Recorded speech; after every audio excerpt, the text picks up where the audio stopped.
Praise the lord. ఈరోజు దేవుని వాగ్దానం యోబు గ్రంథము 26వ అధ్యాయము. అప్పుడు యోబు ఈలాగున ప్రత్యుత్తరమిచ్చెను. శక్తి లేని వానికి నీవు ఎంత సహాయము చేసితివి, బలము లేని బాహువును ఎంత బాగుగా రక్షించితివి, జ్ఞానము లేని వానికి నీవెంత చక్కగా ఆలోచన చెప్పితివి, సంగతిని ఎంత చక్కగా వివరించితివి.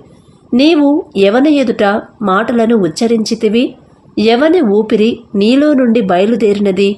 జలముల క్రిందను వాటి నివాసుల క్రిందను ఉండు ప్రేతలు విలవిలలాడుదురు. ఆయన దృష్టికి పాతాళము తెరవబడియున్నది, నాశన కూపము బట్ట బయలుగానున్నది.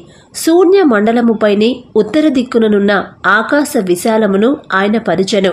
శూన్యముపైని భూమిని వ్రేలాడదీసెను. వాటి క్రింద మేఘములు చినిగిపోకుండా ఆయన తన మేఘములలో నీళ్లను బంధించెను. దానిమీద మేఘమును వ్యాపింపజేసి ఆయన తన సింహాసనపు కాంతిని మరుగుపరిచెను. వెలుగు చీకటుల సరిహద్దుల వరకు ఆయన జలములకు హద్దు నియమించెను. ఆయన గద్దింపగా ఆకాశ విశాల స్తంభములు విస్మయముంది అదరును. తన బలము వలన ఆయన సముద్రమును రేపును, తన వివేకము వలన రాహాబును పగలగొట్టును. ఆయన ఊపిరి విడువగా ఆకాశ విశాలములకు అందము వచ్చును. ఆయన హస్తము పారిపోవు మహాసర్పమును పొడిచెను. ఇవి ఆయన కార్యములలో స్వల్పములు. ఆయనను గూర్చి మనకు వినపడుచున్నది. మిక్కిలి మెల్లనైన గుసగుస శబ్దము పాటిదే గదా.